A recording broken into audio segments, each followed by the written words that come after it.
Would you rather be liked or be respected? I want you to take a minute to think about that. And the answer to this question, surprisingly, has something to do with spiritual abuse. My name is Dr. Felucia, and I'm a licensed psychologist. And in my practice, I focus on the detection, prevention, treatment, and recovery from spiritual abuse. So, on to the question that I asked at the beginning, would you rather be liked or respected?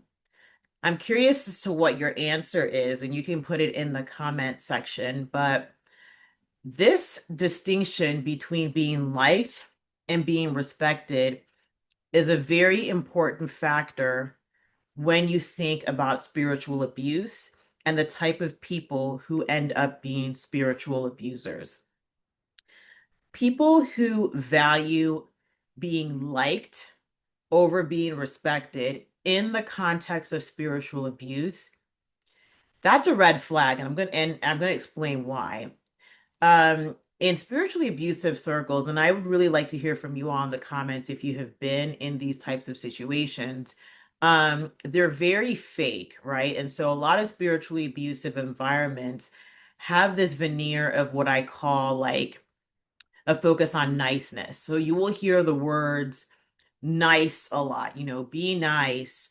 We're nice people here. Nice, nice, nice. I like this person because they're nice, stuff like that. And that to me signals a strong desire to be liked. When we think about niceness, it's actually quite performative, right? Niceness is linked more to, in my opinion, things like being polite, right? Sticking to maybe norms for that particular environment, whether they're social or cultural. There's nothing wrong with being nice, but it is not complete. And it is easy to get people to like you. Respect is a lot harder, right? And respect takes time. Being liked, that can happen very quickly, right? A lot of people um can, especially in these spiritually abusive environments, there's this veneer, this kind of like cloak of niceness. And it might be hard for you to understand what I'm talking about if you haven't been in a spiritually abusive environment. So bear with me here. But have you ever been in a place where the people just seem kind of fake, but you can't put your finger on it? A lot of times because they really value being nice, right? And so you may hear some people say, oh, that person is so nice. That person is so nice. And a lot of times people who are described as nice um, are not genuine and authentic people. I'm just going to come out and say that. Now, it doesn't mean that if you are described as a nice person, that you are a fake person. That's not what I'm saying. Remember, you have to have nuance to understand what I'm talking about on this channel. But a lot of times, when someone or when a situation, like in a situation when somebody is described as nice or the environment, especially that spiritual environment, is described as nice, that definition is incomplete. It is easy, it's a easier rather to I'd rather say, it's easier to to kind of fake some things in order to be liked, right? And a lot of times we'll hear this about people who are spiritually abusive. If you listen to or watch like testimonies of survivors of spiritual abuse, they will often say that the spiritual abuser is one person in public and one person in private. And that public persona has more to do with being liked than being respected. If you've ever experienced spiritual abuse, something you will notice in these types of environments is that they really want to rush intimacy. So it could be the first time that you go there and you'll hear something like, oh, we're all family here. Um, or, people might ask you to maybe share your life story or share some things that are rather intimate and that come with knowing somebody and trusting somebody, right? You wouldn't just tell like a stranger or somebody that you don't know very well, private and intimate details of your life. At least I hope you wouldn't, right? Those are things that are reserved for certain types of relationships and certain types of people. But in spiritually abusive environments, that whole process of getting to know somebody is rushed. And there's a reason why that happens. People who are abusive do not come out and say that they're abusive people, right? They want access to your time and your resources, and they want to be able to control all of that. And so, in order for them to do that, they're going to have to play this game. And part of what this game entails is really focusing on being a nice person, right? And so, when we think about being nice in these spiritually abusive environments, what does that mean? Oftentimes, it means not telling the truth, right? Sugarcoating things, doing things in a fake way that also is very transactional.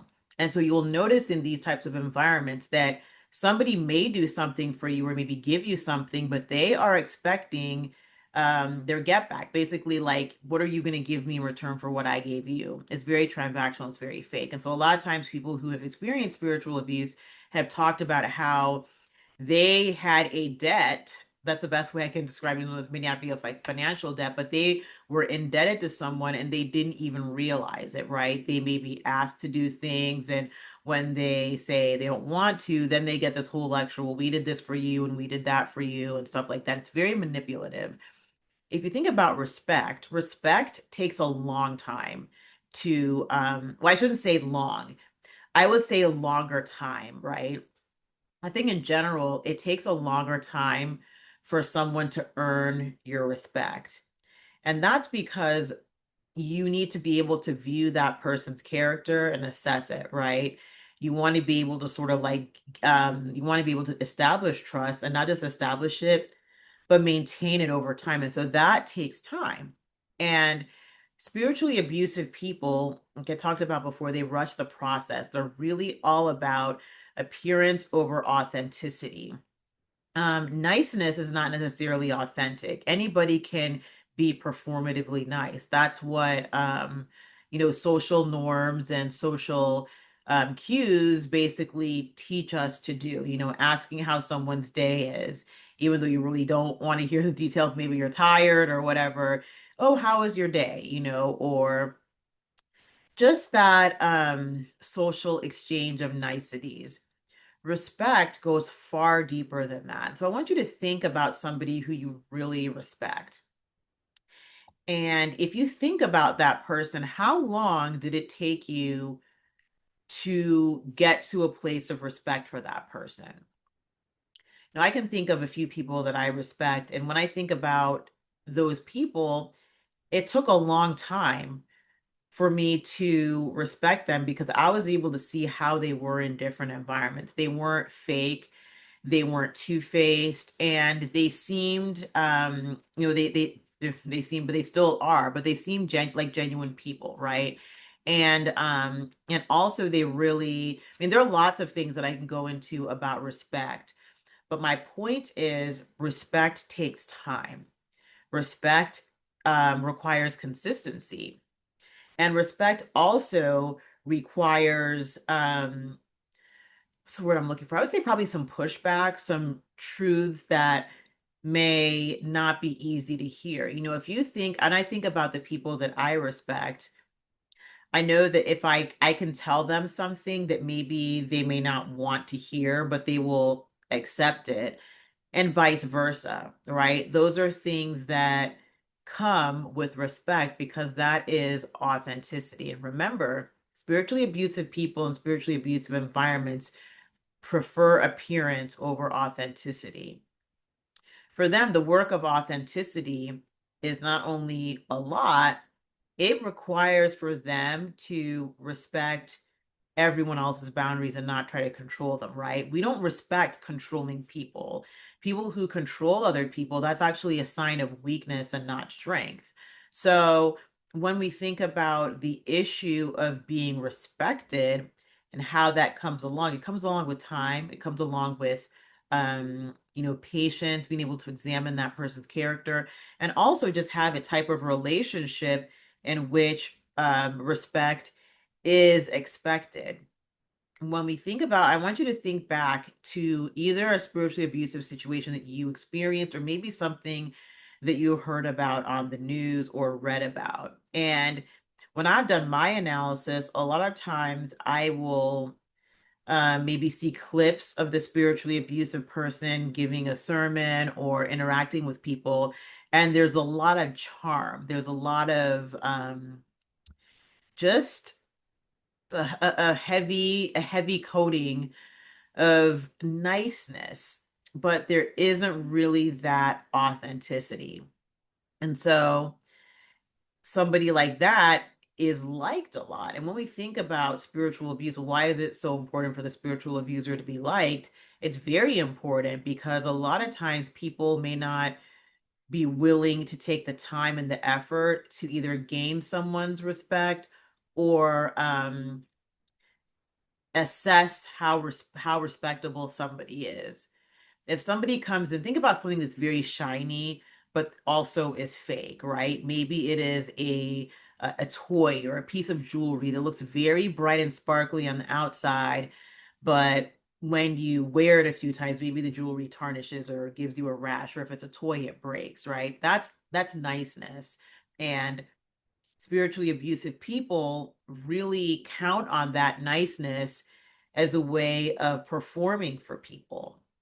If they're likable, then it's currency, because people, when they like people and when they think that they're nice people, um, that's something that it's a conclusion that someone can easily and quickly come to. And so if there's a charming person, somebody who just loves to, charm people and just know how to say the right things and stuff like that, they will be liked very easily, but they may not be respected. And so I want you to think about that question again. I'm curious if you said, for those of you who said you would rather be liked, why? And for those of you who said you'd rather be respected, why? For some people, maybe neither really applies to them. Maybe they don't care about either one, and that's okay. I just want to hear from you all about what you think about that. But I want you to really, if there's nothing that you take away from this video, just remember that being liked is is not a it's not something that I would recommend that one aspire to, especially as you're recovering from spiritual abuse. When you've been a survivor of abuse, there are going to be a lot of hard truths that you're going to have to confront, and maybe even confront some people, and you will not be liked, right? And so it's important that you kind of put that aside and also understand that when you are in a new place, or when you are moving on from the type of abuse that you've experienced, I want you to put respect at the forefront. People may not like you, and that's okay. But if you are in a position where you are respected, that is much better. That is the kind of thing that takes time to build. And it also, um, I believe, lasts longer, right? So even if you're in a position where people don't like you, if you can gain the respect, that's fine. I might do another video on, how respect works and how we gain that. But I also don't want to give this impression that we're like we have to, it's something that we have to be in control of, or like we have to gain people's respect. That shouldn't be the goal. But my point is, when we compare being liked versus being respected, we have to understand what's behind those things.